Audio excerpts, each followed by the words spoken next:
knows how you come across somebody once in a while you shouldn't have messed with. That's me. I am not an African American. You're Oreo cookie. White in the inside and black on the outside. I don't have an afro. I have an Amerifro. Talking that idiotic stuff you talk about, I will slap you. Go ahead. Make my day. Black at the ace of spades, but 100% American. Heard around the world by everybody and their mama. The Jesse Lee Peterson Radio Show. Uniting the races with truth instead of dividing them with lies. I am Jesse Lee Peterson, back in studio. 888-775-3773. Manhood Hour. That's right. Where are the men?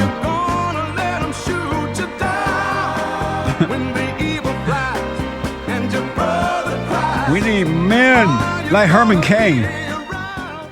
888-775-3773.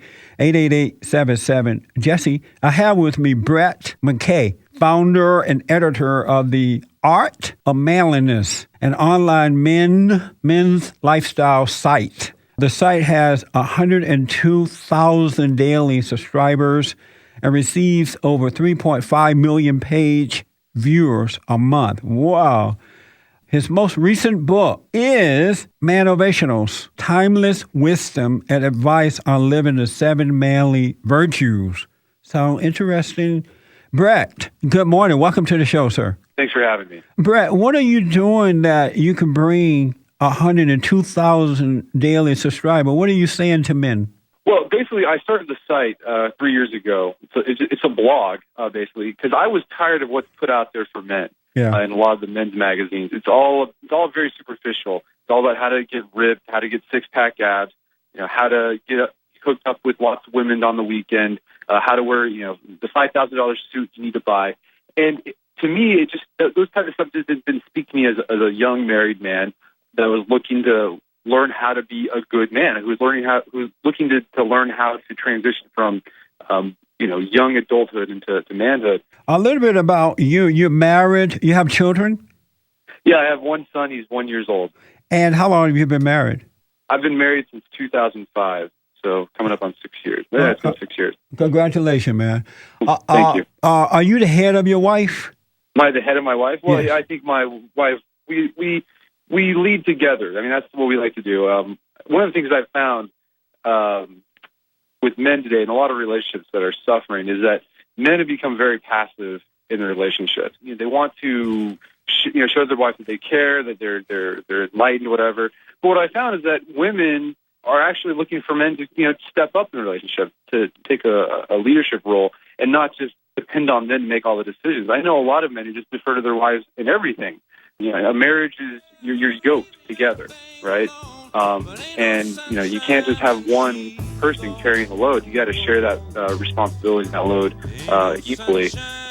Let me take a quick break. I'll pick up on this on the other side of the break. 888-775-3773. 888-77-JESSE. Back in a moment, folks.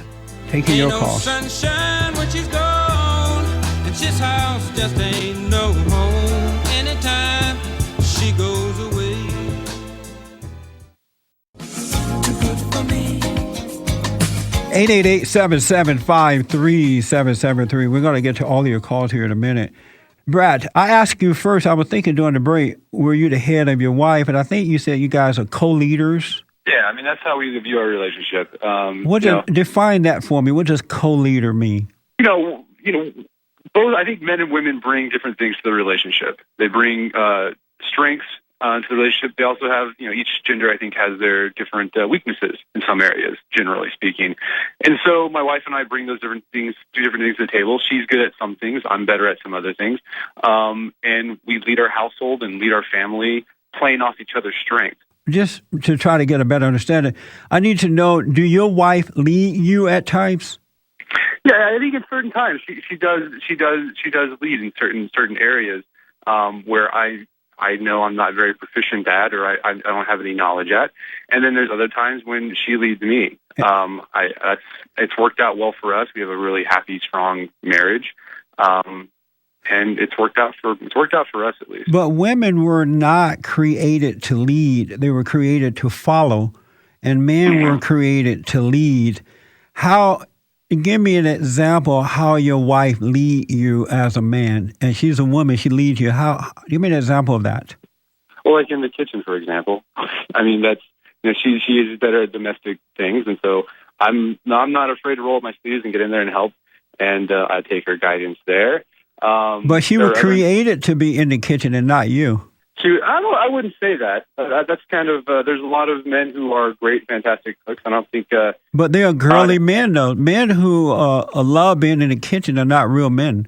Is that so? Well, you'd have to talk to a lot of the top chefs men in our country. Most of them happen to be men. I know they're male as far as body parts, but when it comes to the nature of a man, they have not. They have taken on the nature of their mothers, and that's why they love the kitchen. I'm gonna have to disagree with you on that one. Oh, okay. I don't think God has made cooking just the domain of women. That's kind of silly. Do you agree with me that women were created to follow and not to lead, or you disagree with that as well?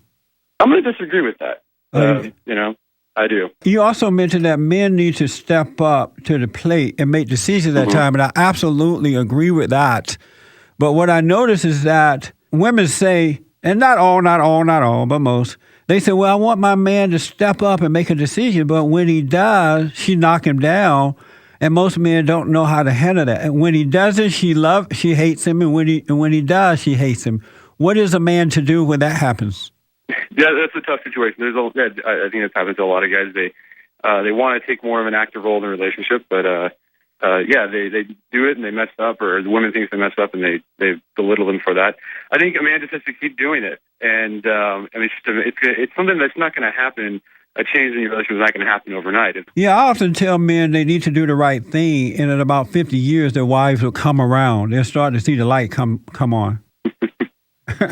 Okay, what is a man? What is a man?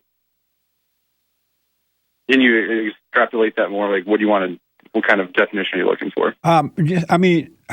What is a man? How would you define a man? Okay, there's different ways you can define it. You can define it as just an adult male, right? That's how most of society defines it. But right. What we try to argue on the site is that there's more to being a man than that. Manhood is something you have to earn. There's certain things you have to do, or certain values or principles you need to live by in order to be considered a man. It means being a virtuous man. It means developing certain qualities and principles that make you a good man. And it means being the best man you can be and excelling in all areas of your life. This has been the Jesse Lee Peterson Radio Show, produced by Bond Action. To access the podcast of this show, visit us on the web at bondaction.org.